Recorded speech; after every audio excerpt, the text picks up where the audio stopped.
All India radio और राज्यसभा के analysis में आप सबों का स्वागत। अगर ऑल इंडिया रेडियो के अंदर न्यूज़ की बात करें तो कुछ भी खास इंपॉर्टेंट न्यूज़ नहीं है। नेक्स्ट देश देशांतर के अंदर स्ट्रॉन्ग मैसेज टू चाइना के बारे में है। जो 3 बातें हैं इंपॉर्टेंट है, डिस्कस करेंगे। और विशेष के अंदर ये परमानेंट स्टैंडिंग कमेटी के बारे में बात करेंगे और इन डेप्थ के अंदर भी FAO के बारे में डिस्कस किया गया है, डिस्कस करेंगे। तो चलिए डिस्कशन स्टार्ट करते हैं। पहली न्यूज़ जो है हमारे पास, देखो एक्चुअल में इसको आप भूमिका बना सकते हो। संसद को बड़ी मात्रा में जटिल अत्यधिक कार्य करना पड़ता है। संसद को बहुत जटिल कार्य करना पड़ता है। संसद के पास इस कार्य को निपटाने के लिए सीमित समय होता है, टाइम कम होता है। इसलिए संसद उन सभी विधायी अन्य मामलों पर उसके समक्ष आते हैं गहराई के साथ विचार नहीं कर सकते। भारतीय संसद का बहुत सा काम सभा की समितियों द्वारा निपटाया जाता है, जिन्हें संसदीय समिति कहते हैं। समितियां राजनीतिक स्थिति और लोक लुभावान मतलब लोगों को जो फ्री में देते हैं वो सब चीज़ें के बिना कार्य करती हैं।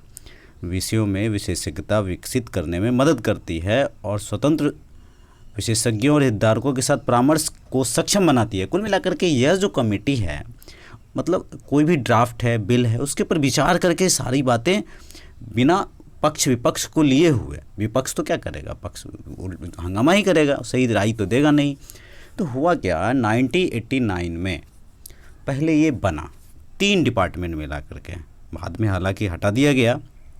एक तो एग्रीकल्चर के लिए, दूसरा साइंस टेक्नोलॉजी के लिए, तीसरा इन्वायरमेंट पर्यावरण के लिए।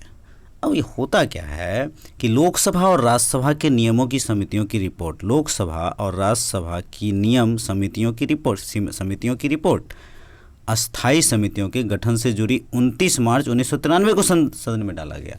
मतलब ये जो मैंने कहा अभी, कौन कौन सा कहा, ये पर्यावरण कहा, साइंस टेक कहा और तीसरा एग्रीकल्चर, ये 1989 के आसपास आ गया था। लेकिन 1993 में दोनों सदनों ने इसको मंजूरी दे दिया और यहाँ पर अस्थाई समितियों के गठन का रास्ता साफ हो गया।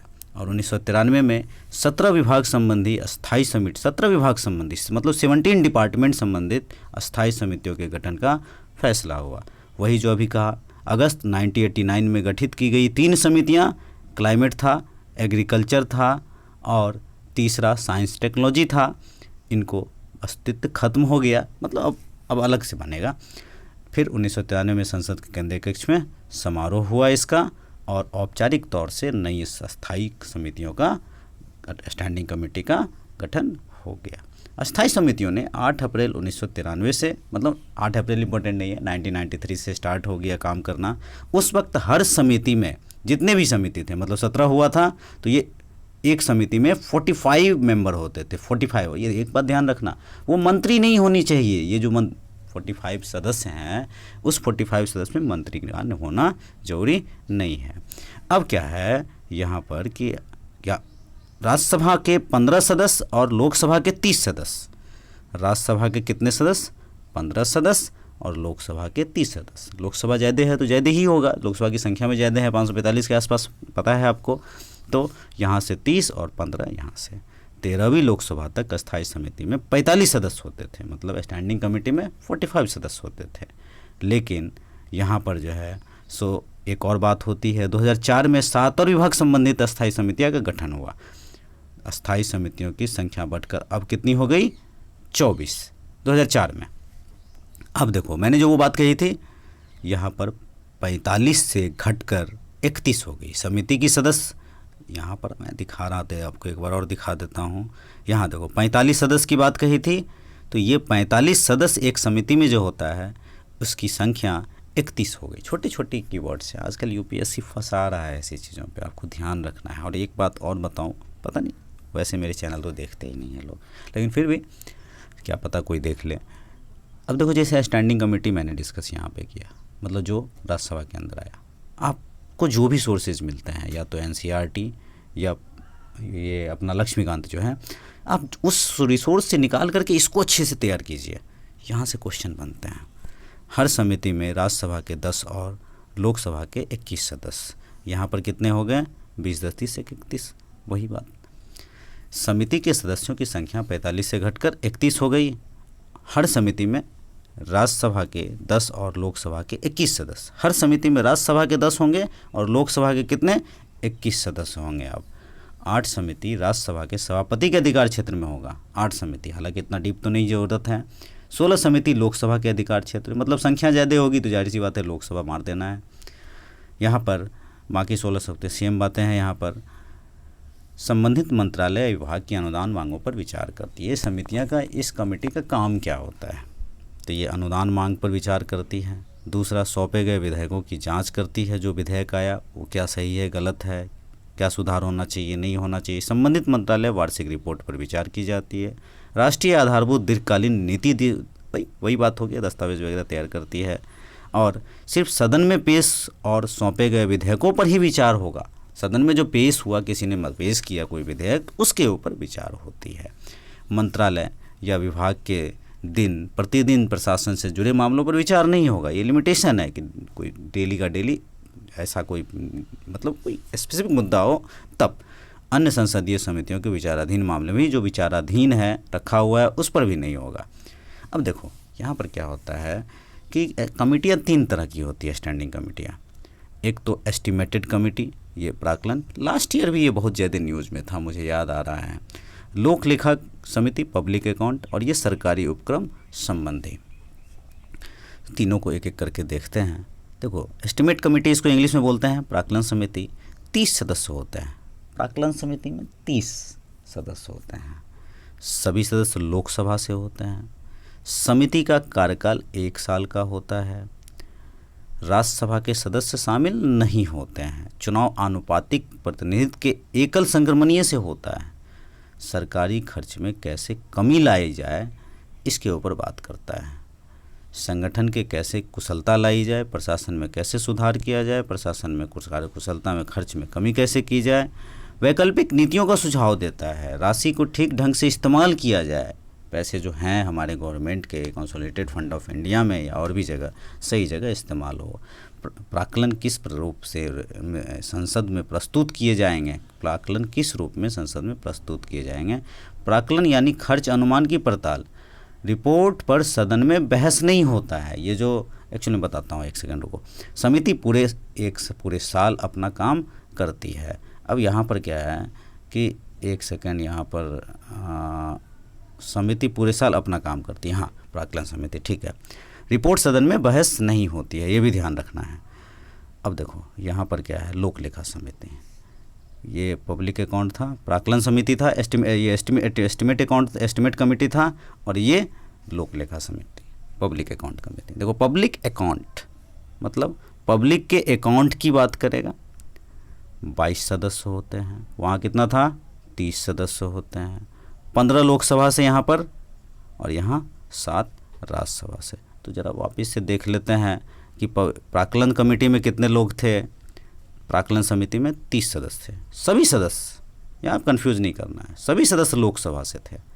लेकिन यहाँ एस्टिमेटेड कमेटी में 15 बाई टोटल 22 सदस्य, लेकिन 15 सदस्य लोकसभा से, 7 राज्यसभा से। समिति का कार्यकाल 1 साल का होता है। अध्यक्ष के रूप में किसी सदस्य का चयन होता है इसी के अंदर से। सीएजी की रिपोर्ट की पड़ताल करता है, मतलब ये जो कैग का रिपोर्ट जो आता है, गवर्नमेंट कितने खर्च करती है नहीं करती है, उसको जो आता है उसके रिपोर्ट का पड़ताल होता है। मतलब वही आप समझ रहे हो, संसद में पेश होने के बाद इसका पड़ताल किया जाता है। राज्यसभा के 7 सदस्य समिति के सह सदस्य होते हैं।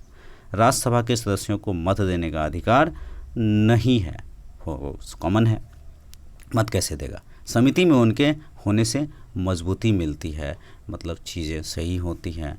नियमों के तहत धन का आवंटन होता है, खर्च प्राधिकार के अनुरूप है या नहीं। अतिरिक्त व्यय की परिस्थितियों की जांच होती है, मतलब कहीं अतिरिक्त खर्च तो नहीं किया गया, मतलब एक लगाम लगाने का काम करता है ये कमेटी। इसको आप फिर से वापस से अच्छी तरह से देखना, ज़रूर पढ़ना। अब आते हैं सरकारी उपक्रम। यहाँ पर क्या है, 22 सदस्य होते हैं, 15 लोकसभा से और 7 राज्यसभा से। समिति का कार्यकाल 1 साल का होता है और सरकारी उपक्रम के प्रतिवेदन 1 साल कार्यकाल 1 साल। कंपनी पर सीएजी की रिपोर्ट की पड़ताल की जाती है, कंपनी पर सीएजी की रिपोर्ट की पड़ताल की जाती है। यहाँ पर सरकारी कंपनियों की स्वायत्ता और कार्यकुशलता पर सुझाव, सरकारी उपक्रमों का संचालन नियमों के अनुरूप हो रहा है या नहीं, यही बातें इसके अंदर कही जाती है। थोड़ा लंबा आर्टिकल था, अब ध्यान देना इस आर्टिकल को। चलते हैं नेक्स्ट पॉइंट पे। World food day. ये जो वर्ल्ड फूड डे है मनाया जाता है, गवर्नमेंट की जो स्कीम्स हैं, फिक्स्ड पेंशन अंडर प्रधानमंत्री किसान पेंशन योजना, डबल फार्मर्स इनकम 2022 तक, प्रधानमंत्री फसल बीमा योजना, और यहाँ पर जो है गोल नंबर 2, हंगर को किस तरह से कैसे मिटाया जाए। तो one behind human rights, coherent policies होना चाहिए, कोऑर्डिनेट एक्शन होना चाहिए, इंक्लूसिव मल्टी स्टेक होल्डर होना चाहिए, ट्रांसफॉर्मेशनल इम्प्लीमेंटेशन होना चाहिए, investment of sustainable production consumption होना चाहिए, वुमेन्स एज मदर्स, फार्मर्स, इन सब का ध्यान देना होगा, रीशेप करना होगा एग्रीकल्चर को, क्लाइमेट को रिजिलियंट बनाना होगा, guaranteed access to healthy food for everyone, guaranteed देना होगा। Government organisation and individual must distribute food fairly, सही तरह से वो डिस्ट्रीब्यूट करे, इनकरेज करें, इन्वायरमेंट को बचाएं।